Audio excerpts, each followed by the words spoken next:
We'll get started here in about one more minute. For those of you that are logging in tonight, we have our small town pride panel discussion.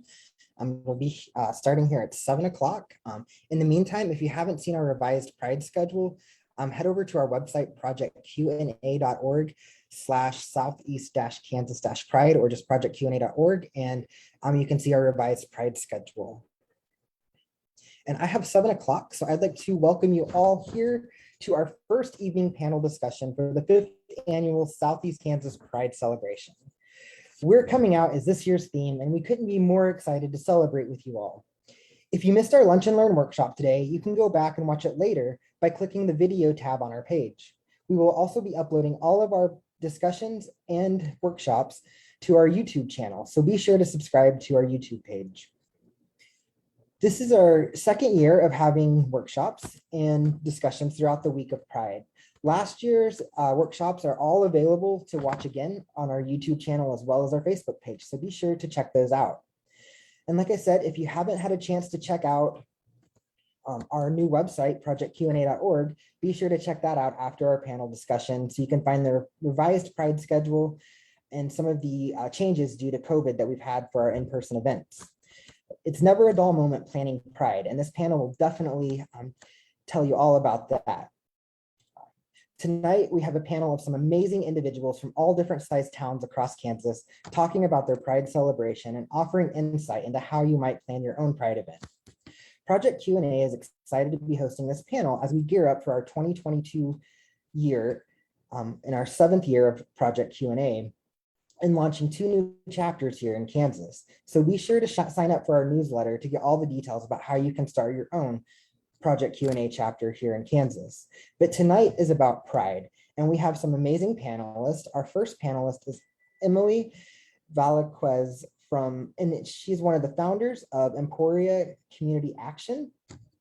We have Brett Crandall. Brett is an actor, writer, producer, puppeteer, activist, and founder of Brett Crandall Studios, a traveling theater and puppetry practice that works to preserve the art of living performance and puppetry, telling stories old and new, highlighting the LGBTQIA+ experience.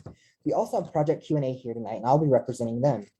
Our moderator for this evening is Maria Snyder with Little Apple Pride in Manhattan, Kansas. While in college in Manhattan, Maria was active in several LGBT organizations. She recently moved back to Manhattan from Bronx, New York, and plugged back into LGBTQ communities.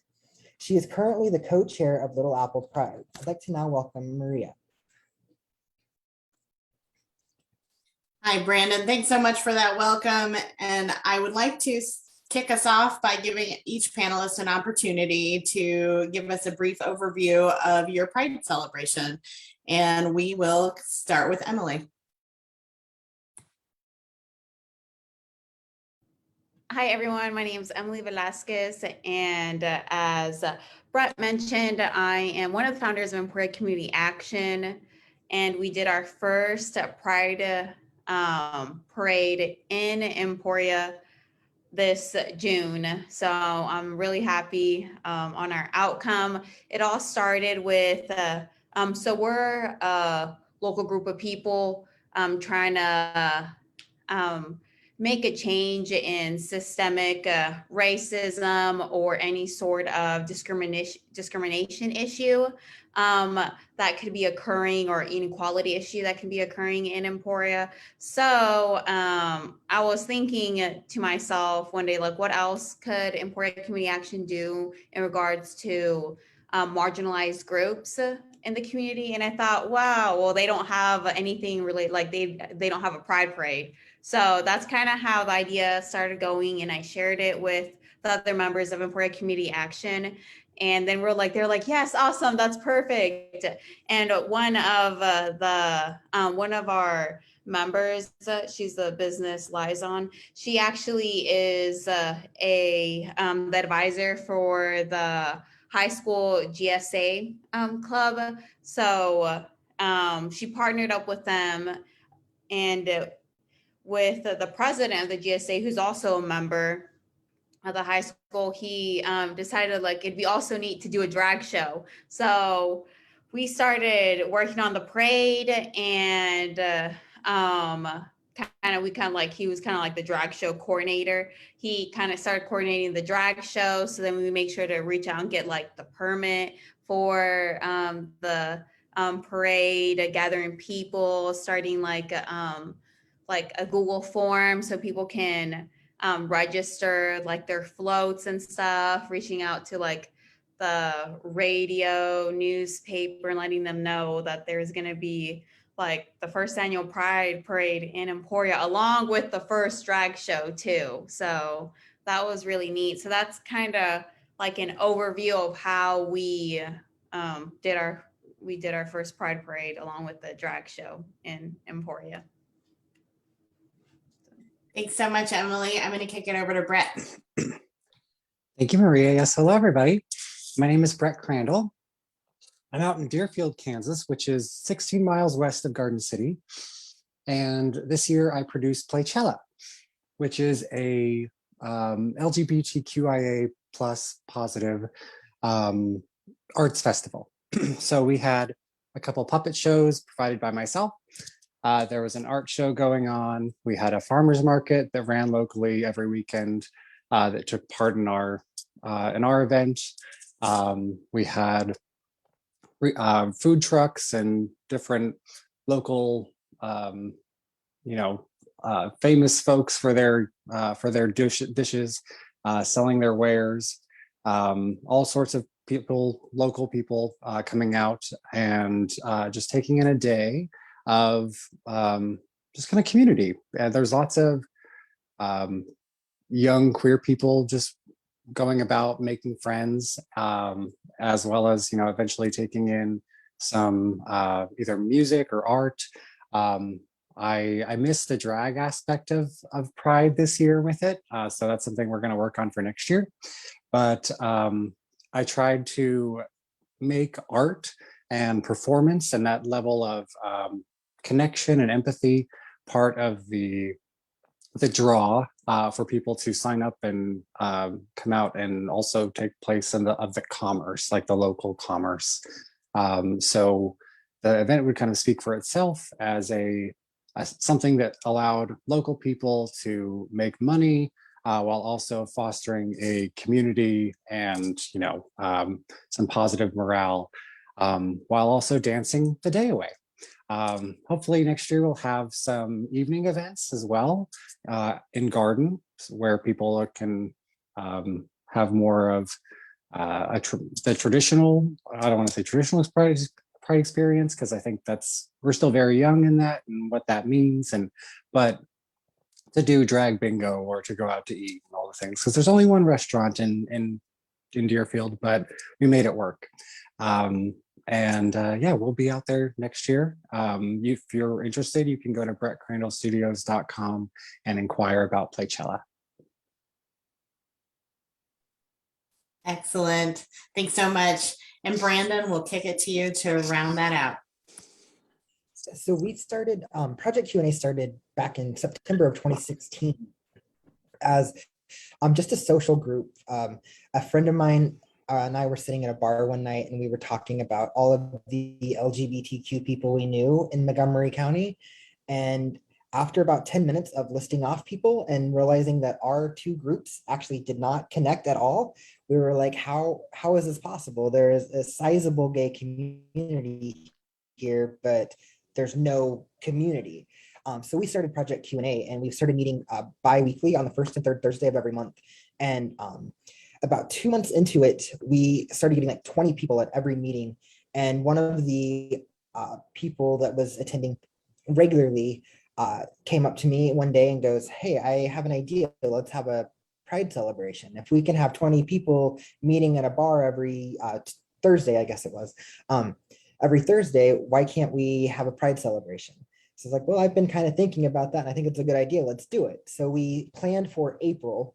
So we formed our group in September and planned for April for our first Pride celebration. But if there's two things you don't compete with in small communities, that is school events and church events. We had the weekend we had planned our first Pride celebration was the night of homecoming, as well as the William Inge Theater Festival at the local community college, and there was a church event as well.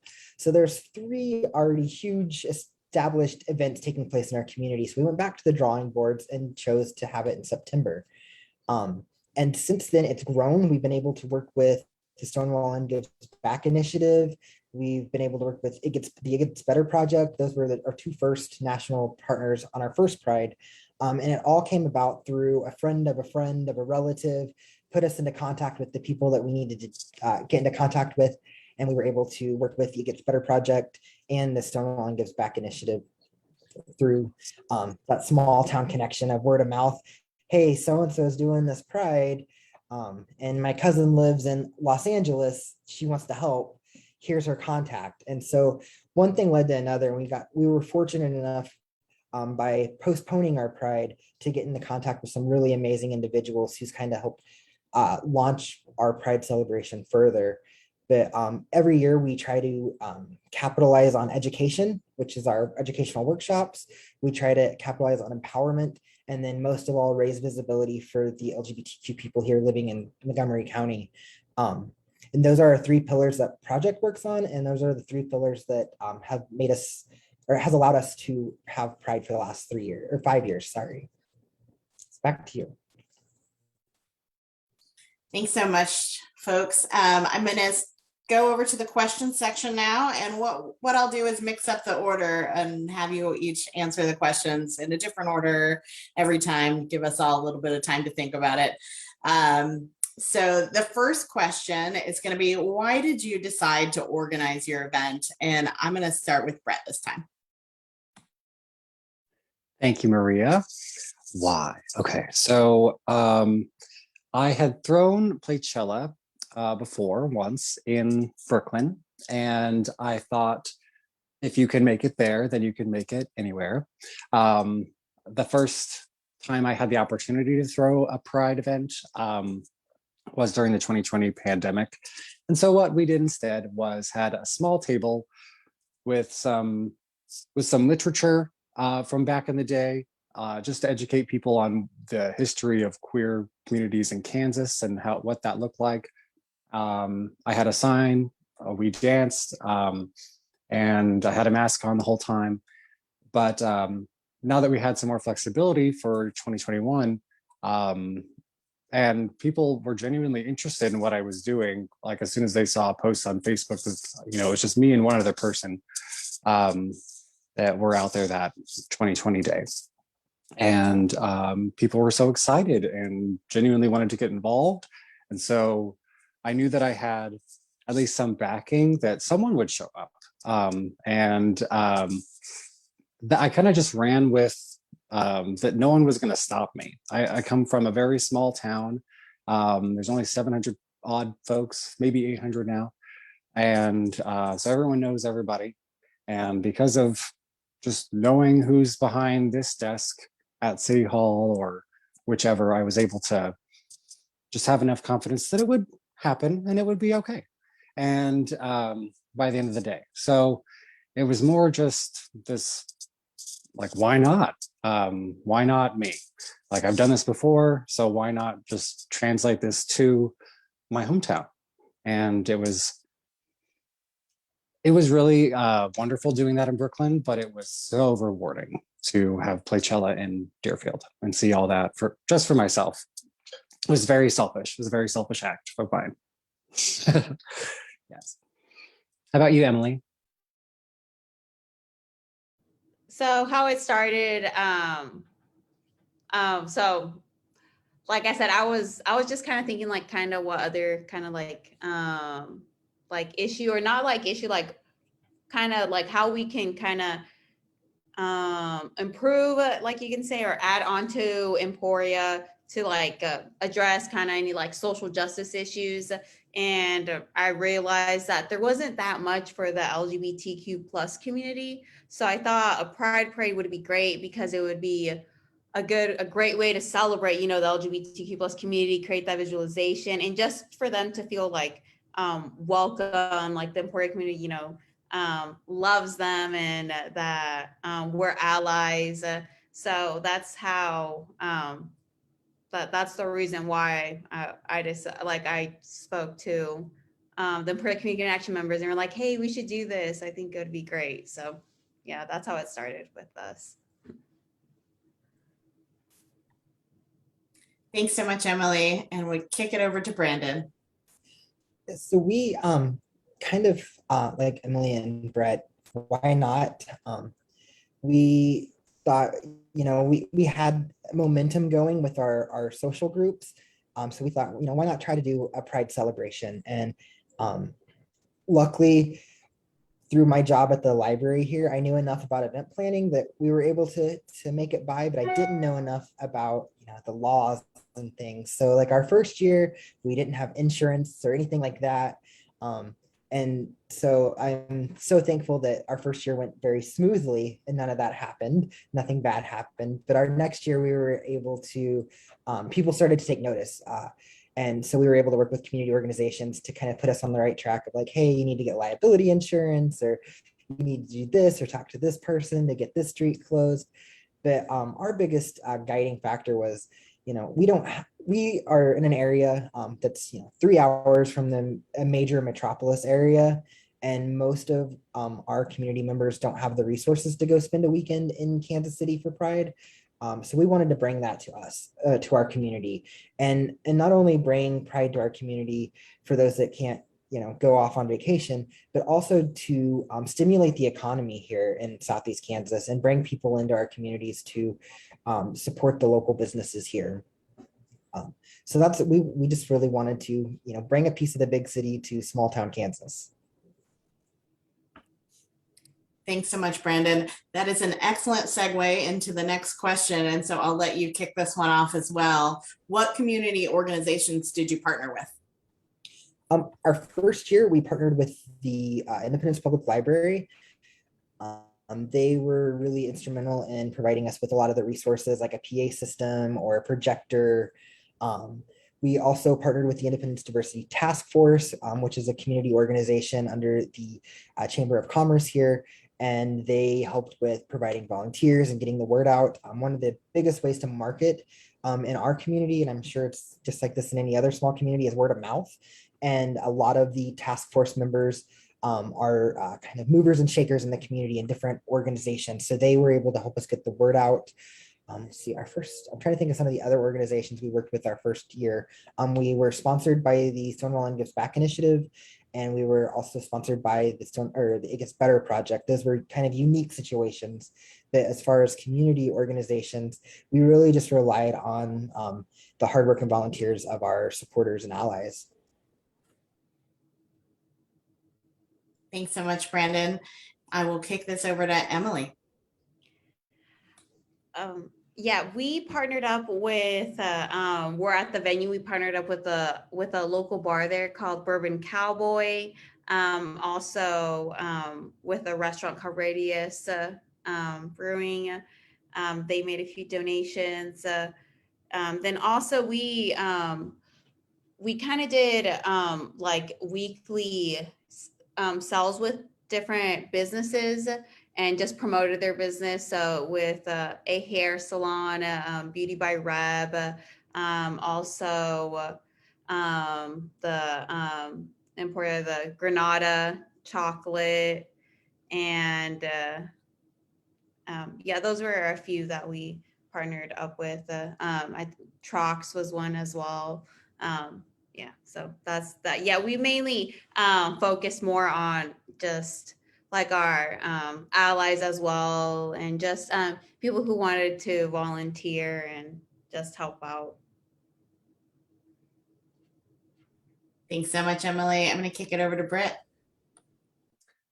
Yes, we had some help from the local community college at Garden City.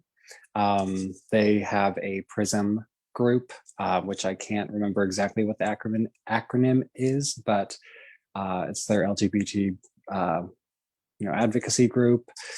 They try to get involved in quite a few things in the community, and so I knew they were going to have a booth, and I had been very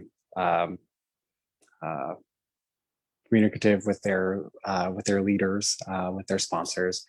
And so having that kind of propped us up for a little bit, because it for as small as operation as I ran, it didn't need to be having too many sponsors, but I hope to grow though. And I think that as same thing as Brandon, you know, just got to tick a lot of boxes and make sure that, you know, people are taken care of, and that, and also there's some legitimacy in just making sure that, you know, as a maybe a group that people would particularly come for and nitpick maybe about. I appreciate that, Brandon, and just making sure that I know that I have my own things taken care of. So, but we had a lot of help from local places like Chachi's Place is our local community center. And so we hosted the art show there. And then we had just a lot of volunteers, a lot of family members of mine. So thank goodness for all of them. But I think that was sort of the beauty of it, is just having it be, you know, that the lady down the street that does the quilts every year, she was happy to volunteer to run the art show. And my mom is an artist herself, and so she did the kids' crafts, and there was just this sense of normalcy, like this is just how things run for everything. So just putting a rainbow flag on it for a month, for a day, and maybe not just once a year, maybe more, but as we evolve. But as we do grow, I hope to implement more of this advice here. So thanks, everybody. Thanks so much. So we learn a lot from all of the events that we put on. What is something that you think that you must include in your events in the future that either you forgot to include this time, or that you was such a success that you need to make sure that you have it again? And we'll start with Emily. Man, this is kind of a tricky one. I think it would be working ahead of time. Like, we started working on our project in like January, and I think working, just preparing it out, like laying out when you plan on having a parade, and just making sure you just keep it like organized and you're not like rushing anything, is like what really helped us, because we went like maxed out capacity. We had like a huge line waiting outside to just get in. So yeah, thankfully that was for the job. It was really successful, and like the Pride Parade had like a really good turnout. So I'm hoping to be able to promote it more and get more of the community involved, or because that would be great. Thanks so much. Brandon, over to you. Yeah, I'm really jealous of Emily having a parade. So if there's one thing that we could include in our Pride is a parade. And I think a lot of our community members would be really excited about that, because every year I get emails saying, are you going to have a parade this year? And unfortunately, we're still a growing organization, and we don't have all the volunteers yet to put on a big parade like that. But if we could have one thing in our Pride, would probably be a parade of some sort that we enjoy, you know, every year, you know, switching things up a little bit or adding something new. And like last year, we were able to have an entire virtual Pride, and we started leading up to our you know, big event on Saturday. Last year we had our lunch and learn workshops, and then our evening panel discussions. And those are something we carried over this year because they worked out really well. A virtual portion of Pride being an educational component is very nice for Zoom and Facebook streaming. So that was something we were really excited to keep. Excellent. And rounding us out, Brett? I would say, well, one, we did have a march. I didn't mention that before, and it was the cutest little thing. There was only about like 20 odd people. So, you know, size doesn't make any difference. There was a like a young, like non-binary teen that just got to join in the fray. So don't want to, yeah, why not? All the things. But I would have to say drag for our event out here. So I've already been scouting. So if you know queens, kings, please send them my way, because if they're wanting to perform, I would love to prop them up and give them a venue and a platform. And because it's such a transgressive act of joy and an excitement, and just sheer entertainment. So I want to implement that for sure. Absolutely. Yeah, go for it. Sorry. About getting drag performers. It's really hard, kind of, in a small town to, try to get someone from Wichita or Kansas City to come down, or Tulsa, from the big city to come to a small town and perform. We were very fortunate our first year. We had our drag show in the middle of the afternoon at an art gallery downtown. And I had just somehow I got into contact with Amanda Masters and Enigma from Wichita. And I was like, hey, do you want to come down and perform? We don't have a budget. And they're like, yeah, we just want to come and perform. So, and through them, we were able to reach out to other queens. And over the years, we've gained some really amazing kings and queens that we work with.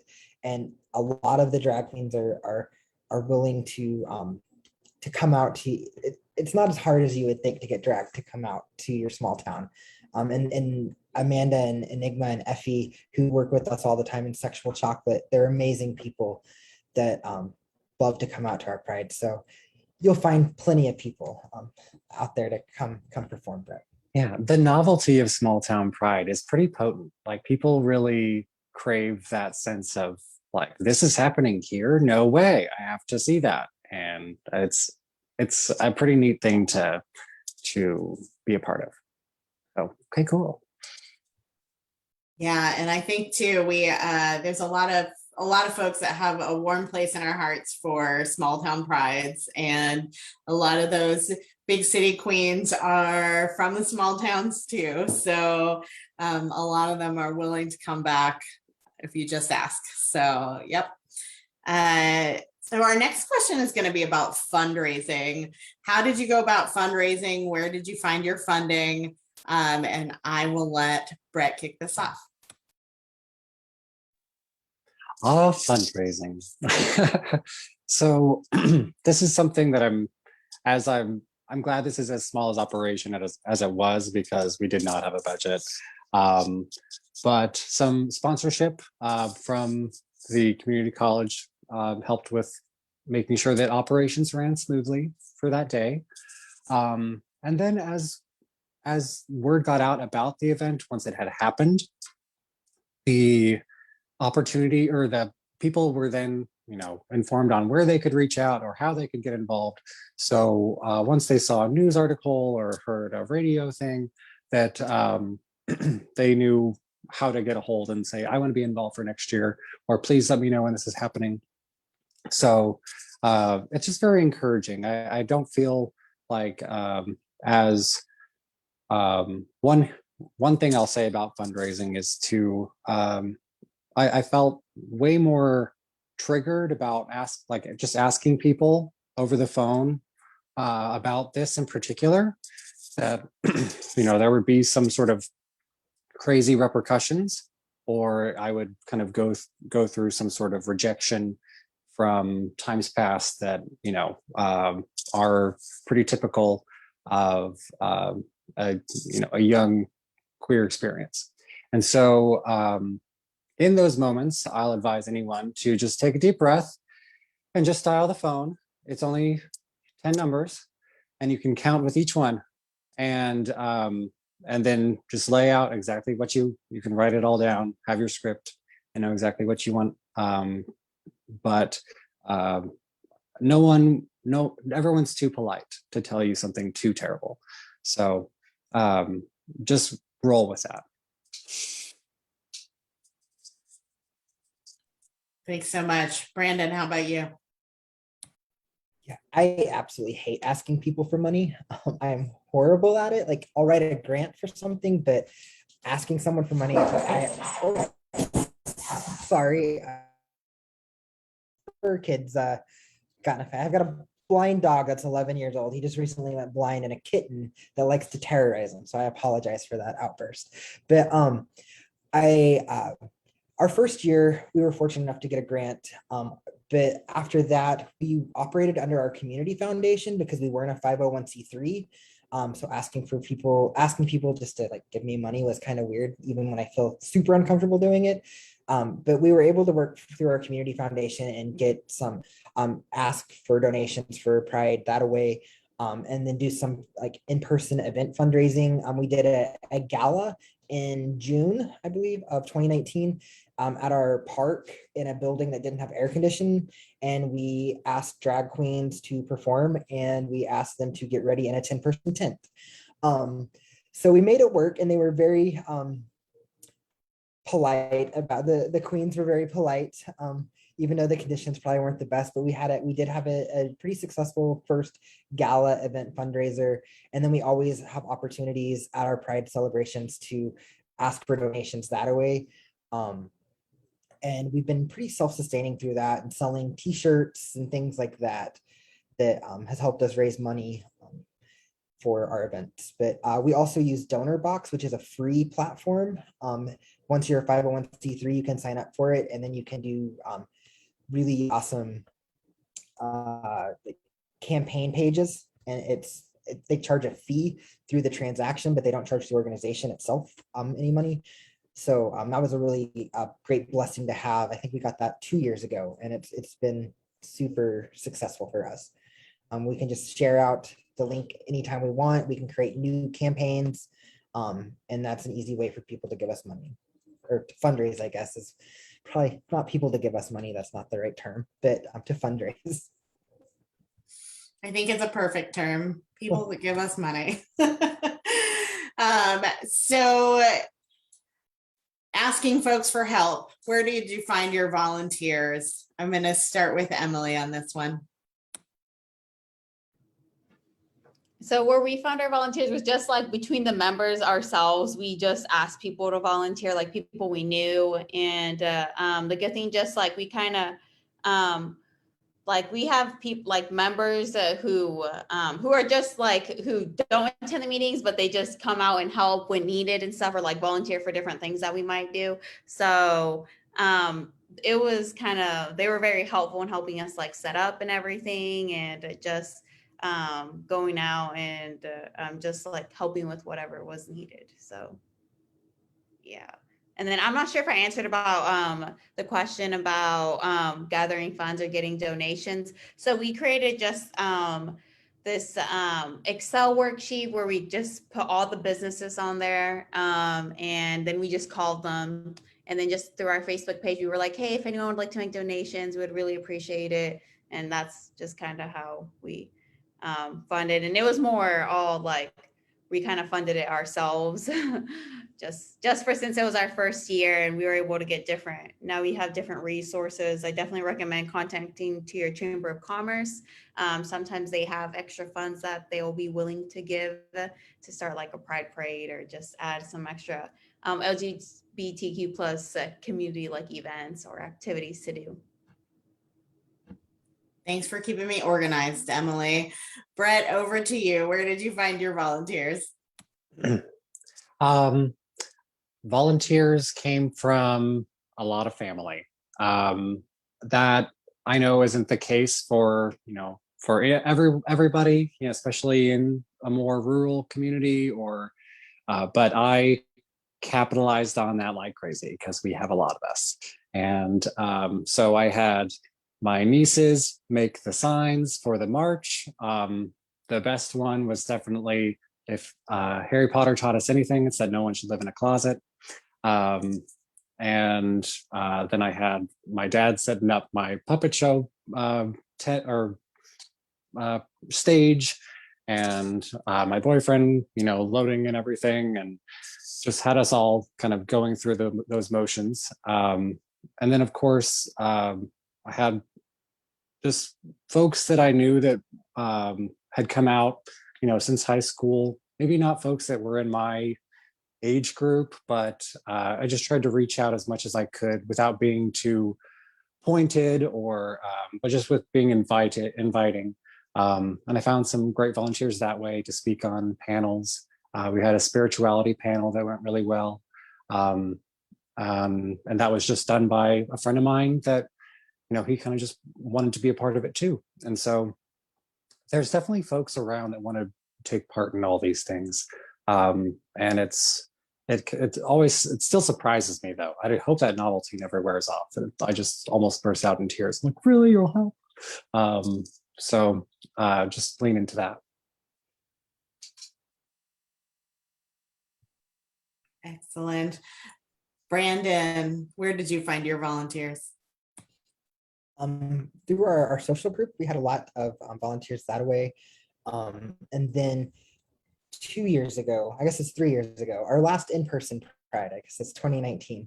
Seems like it's been 5 years ago already, but one of our planning, we have a Pride planning committee, and they meet every second Tuesday of the month. And so we just continue, like, so we'll have our next meeting in October to start planning for next year. But so they pull in their families and friends to volunteer.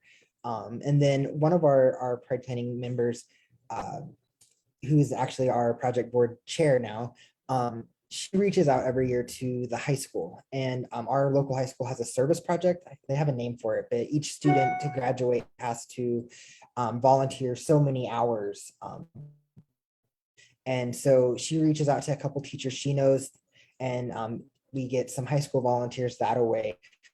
We were able 3 years ago to have we tried to do a big day-long event, and we had the carnival going on. We had the kids run the carnival. They did carnival games for us. So that was a big help. Otherwise, we wouldn't have been able to do that without the high school students.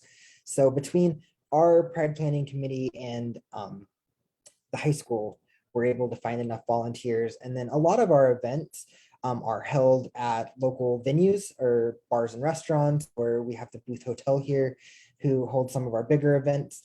And so they have their staff to help set up and things like that. So it's definitely a community. It takes a community to put it on and to volunteer, and we're constantly pulling in. Like, I've got my coworker Nancy, who's an amazing supporter. She's our photographer this year. That's something we kind of forget. So if you're planning a Pride, make sure you have a photographer as well. So just relying on people you know, and maybe you have a friend that is really outgoing and has a ton of friends. Bring those in, bring that friend in so they can bring all their friends in. And word of mouth gets you a ton in small towns. Thanks so much. I'm going to shift gears a little bit. What advice do you have with working with your local government? And I will start off this time with Brett. Local government. Well, because this town is so small, I had, like, my mom, for example, works for the Recreation Commission, and my father's part of the city council. And so there was some, insight as to, like, what the reaction was really from people. And I think that was the toughest part, was that getting that kind of straight from my folks about, like, maybe the negative pushback from people, that they were getting the brunt of it. But as far as, but that's neither here nor there. It was more about a naming thing, because I initially wanted to call it Queer Field Days. So just, watch out for your marketing. So we wanted to play Cella instead. But I would say, as far as advice, like, these are, I hope, just your neighbors. These are people that live the same way you do, just next door or down the street or out in the next county over. I get intimidated even in trying to have those conversations, just because I didn't have to for a long time. I lived somewhere else. That's kind of where my coming out process was. And so coming back to a small town was jarring in that way, that I didn't expect me to feel so nervous about any of this. But as far as city officials go, and like how I want to improve upon that next year, is making sure that I talk with, like, the mayor or more of the city council members or the school administration, and giving them more of a language where then they can, if they get, I hope they hear word about this, and I hope that people are talking about it, that when they do have those conversations with people, they they feel supported in their own dialogue, and like what they're saying they can feel confident about. And I think this year they were just sort of blindsided and didn't know quite what to do. And so I want them to feel emboldened to know that they're speaking for the queer community locally and representing them in a way that that they feel confident about. So that's my goals for next year. Thanks so much. Brandon, what advice do you have about working with your local government?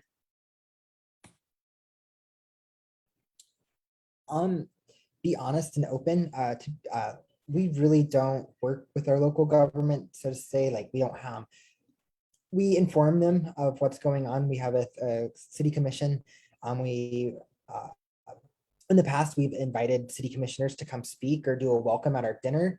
But our town is, I don't want to say unique, because I don't know every small town in Kansas, but I feel like our town is very unique in the fact that there is literally something going on every single day at every moment. So there's never really a down moment in our town, and our city commissioners are often being asked to come speak at this event or that event. And so being able to have a commissioner come and speak at Pride would be really amazing for us. And hopefully in the future, once things settle down with COVID, that will be a possibility. But we do talk to our police department, and we give them a schedule of all of our in-person events, so they just kind of have an idea of what's going on in the community.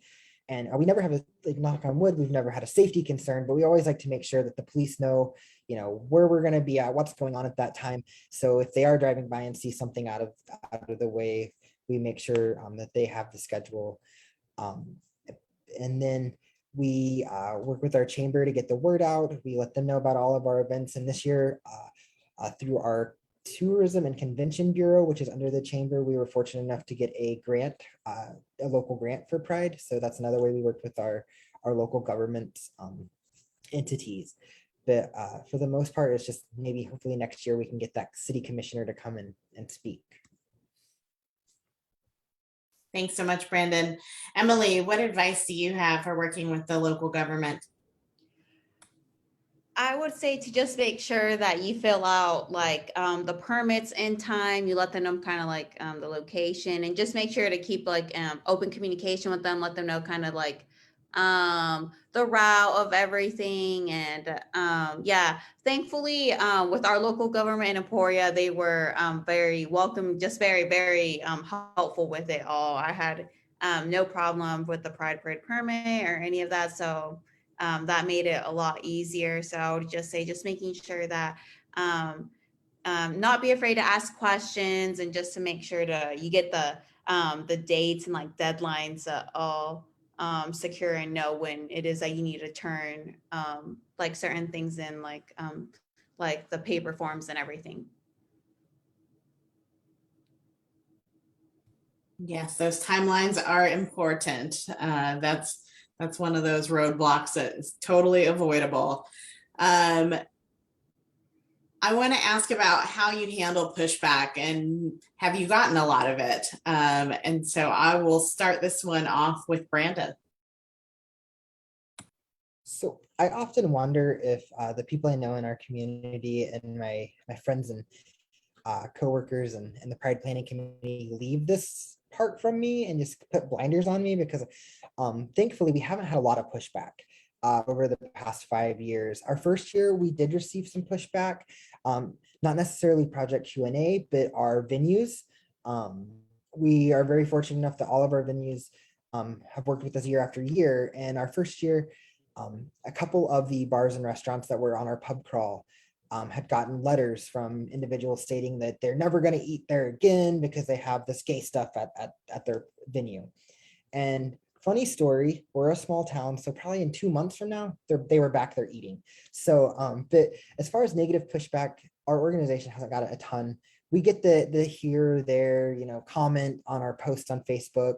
And on one of our community Facebook groups, we had posted about Pride, and someone started, spouting Bible verses, which are great, but the Bible verses they were spouting at us were not supportive, but we haven't got a ton of negative pushback. I think the supporters are going to outweigh the negative comments generally, in our small town anyways. We have more positive comments than we do negative, which is we're grateful for.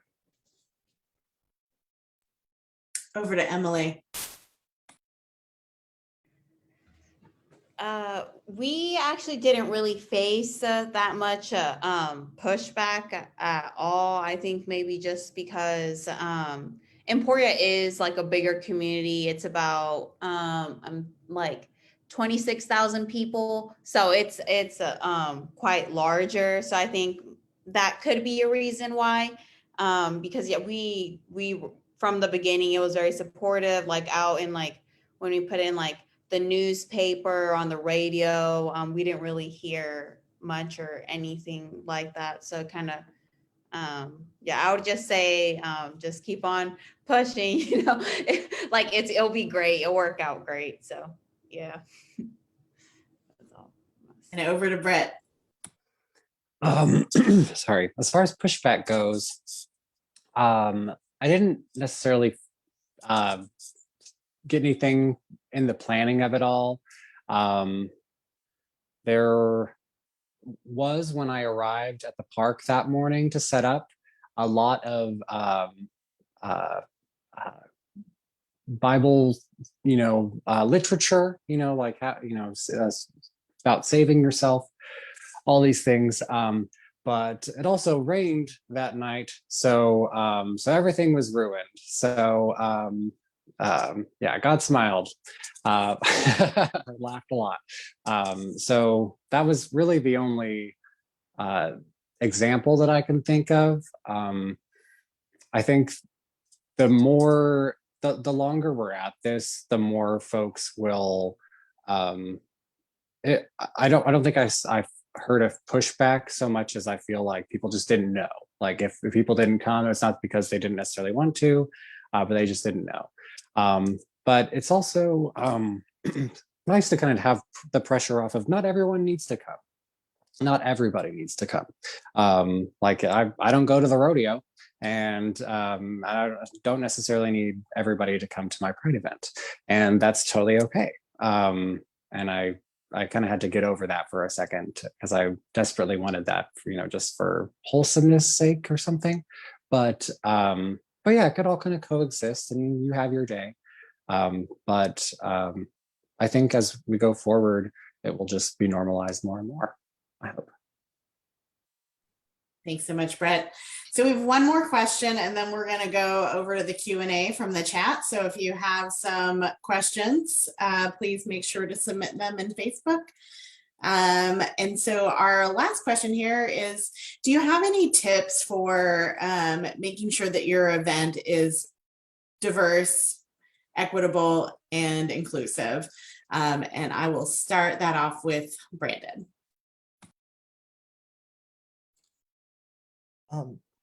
The biggest piece of advice is being open and listening. When we first started Pride 5 years ago here in Independence, I had no clue about, what pieces of diversity or inclusion or anything like that needed to be part of Pride, or that should be part of Pride, not that needed, that should be part of every Pride. And you learn this over the years, and working with some really amazing drag queens and kings, they hold me accountable as well. And the Pride Planning Committee holds us accountable to make sure that we are being inclusive and representative. And that doesn't just mean in race, but in abilities and sexual orientations and gender identities, to make sure that we have a representation of the rich diversity that is the LGBTQ community.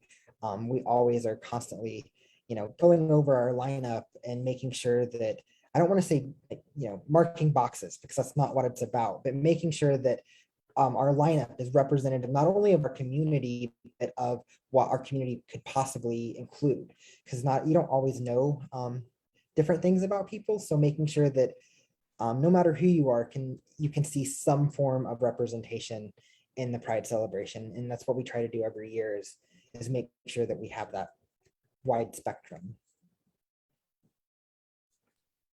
Emily, over to you. I would say just to make sure that you plan well ahead. Just try to make sure just things are kind of like organized, get different duties and roles. So just to make sure that someone doesn't have too much of the work. And then making, when it comes to like funding, contact your local chamber of commerce and don't be afraid to ask for donations. And lastly, when it comes to like diversity, inclusivity, I would say to be intentional about reaching out to different people, like their backgrounds, demographics, race, just to make sure you have a good variety of different people. Like when it comes to a pride event or like a drag show or sort of different activities you might do. So. And Brett. As far as diversity goes, there's Garden City is quite the melting pot nowadays. And so it surprises me how rich that is. And I found that since Playchella has happened and people then start talking to me about like, oh, you need to talk to this person, or you need to talk to this person. And they'll let you know about who you need to talk to, or that there's an organization or there's a native tribe out, just whoever you can reach out to that's right in your own community. And that normally is just by me talking about what I'm up to and not feeling like that's not necessarily what this person wants to talk about, but this is just really what I'm up to. And then people, want to give their 2 cents. It really is word of mouth that people will just want to, tell you that like they have a friend that needs this right now. And I'd also suggest like, on top of listening, like Brandon said, like wanting to like learn learn it for yourself. Like I definitely did this in like a selfish way where I wanted to see this image of, my family walking down this main street, and that's all wonderful. But I also got to learn so much about like the people that wanted to get involved and that wanted to like what was particularly special about like what they wanted to bring to the table. And so just in keeping those connections, those vines growing, I feel like I'll just become more of an advocate for people. So just keep conversations going would be my advice. Thanks so much. So from the Facebook chat, were any of you nervous to start your first Pride? And I will open it up to whoever wants to pop in.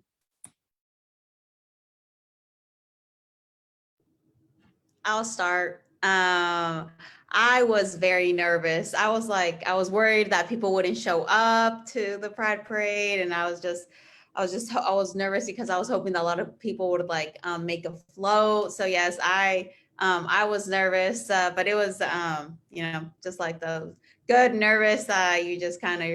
You're excited for it. You just want it to be really great and stuff. So yes.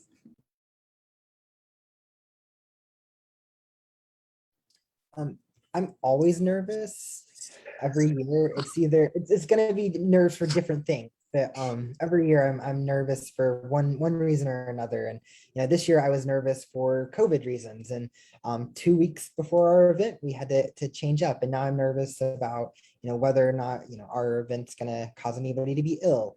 But each year there's always a different set of nerves. But I still have those nerves like Emily, where it's like, is people going to show up, or is everything going to go as planned? But once you get in the moment, those nerves go away. And as Brett had mentioned, and I think Emily also, you get to see the faces on the people that attend, and it's magical. And once you see, like our first Pride, we had a family, a mom and dad bring in their non-binary child who couldn't be more than like 11. I'm awful with ages, by the way, but looked about 11. And seeing their eyes light up as a room full of people of all ages that were there to support them like squashed all the nerves I had that year. Just seeing that one child just find a community was pretty amazing. So you'll have nerves, but the reward is far greater than the nerves.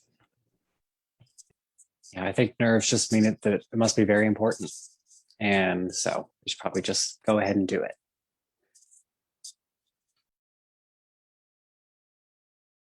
While we're waiting in the chat, Maria, would you like to talk a little bit about Little Apple Pride? While we're waiting for some responses in the chat. Sure. So here in Manhattan, last year's Pride events were canceled due to COVID, and they quickly shifted to an online event that folks were pretty proud of. Typically, we have our biggest Pride events at the end of the school year here, because that's when most of the K-State folks are here. So we just had our summer event, which is like a picnic. We had a couple of drag queens, a singer, and a DJ. And then we but basically just had cooked hot dogs and had hot dogs and chips and sodas on the lawn out by our Discovery Center.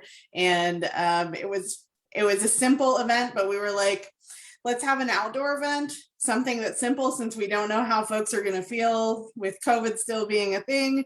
And so we had a blast, though. We had one of the things that we learned is that we didn't plan it well enough for our children's stuff, and the children's events got all of their construction paper and chalk and whatnot got used up very quickly. So we need to get more of that for next time. And yeah, but people were just glad to be out and having fun. And we try to do regular community events that kind of like build up to our big annual parade. All right, next question that just popped in. Would it be easier to combine efforts with other small towns? And I will just like let anybody who wants to answer that pop in. Going from what Brandon was talking about, where there's just always something going on all the time, I would say yes. I also think that, you know, we did our event on July 10th, like right after, you know, Pride Month had already been done. That is actually Disabled Pride Month, so it continues all year. And I think that as you know, we go forward, you know, just making sure that it's not just June, but we can do this whenever we want. And I know we have to battle or compete, I suppose, for who will be at what event. But as a queer community throughout the state, I'd love to foster, you know, a sense of like, well, I'm not doing my thing this week because they're doing, because I will be there at their thing, and then they'll come to my thing, and hopefully as we, you know, continue this, as our organizations get more just entrenched within each other, that we can make sure that the whole state feels like a very welcome place to be. Especially, so sorry, my voice is just going, but being so far out west, it feels a lot of times that, you know, as if you're closer to Kansas City, you have somewhere to go. But I would love to just get that feeling of inclusivity, or to get people to come out this way and feel welcome, taken care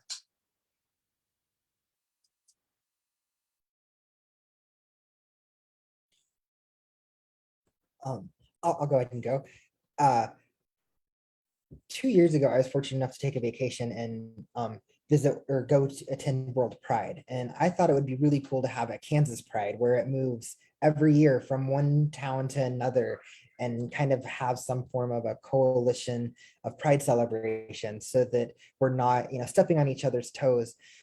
Just recently this year, one of our board members was like, hey, we should move our Pride celebration because it's the same weekend as a festival in Chanute, and I can't think of the festival that's taking place this weekend, but the festival's taken place for like over 100 years in Chanute, but our festival's only taken place for 5 years, but she moved like 30, 40 minutes away from here. So it's like, how do you navigate all the community events plus all of the LGBTQ pride events all around the state, because we don't all hold ours in June. There's at least 2 more that I know of coming up this month, and I think 1 in October. So I would just like to see maybe like a moving Kansas pride from each location every year, and kind of the bidding process or some way to make that to where we are all unified, because we're all working towards the same thing and making our state and our communities a much better place. And so I would like to see us work together more.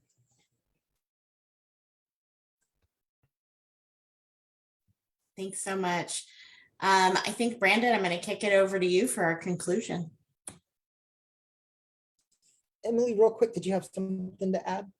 Oh, yes. Yeah, I was gonna say, I think working with smaller communities is great, just because you'll be able to spread the word more about your Pride event. And then also just because you never know who might be not know about the event and would like love to help out or volunteer, or there might be an LGBTQ plus member that would love to help out or do something in regards to it. So I think it's a great idea to reach out to smaller towns and be like, hey, we're doing this Pride event. Just let the community know. There, be like, anyone interested in helping out or participate, and I think just to get more of a community sense feeling and let more people know about the event in general.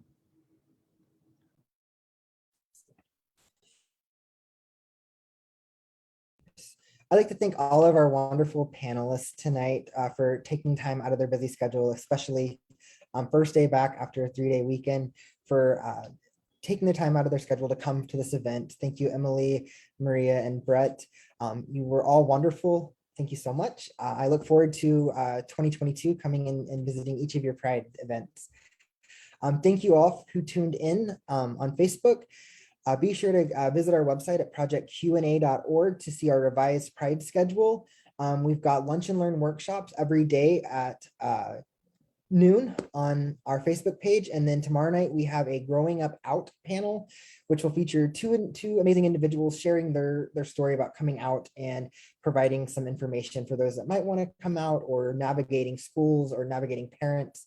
So it's going to be a really great workshop. It's part of our Q&A talk series. It's every month on the 3rd Wednesday of the month at 7 o'clock. We bring in virtually, we bring in a guest speaker, usually a professional, to provide parents and caregivers of LGBTQ youth with the resources that they need to ensure their children can live a safe and open life, no matter where they call home. Once again, I want to thank you all for joining us, and thank you to our wonderful panelist and moderator. And I hope you enjoy the rest of your evening. And if you're in Southeast Kansas watching, I hope you stay dry. So thank you all. Thank you. Thank you all.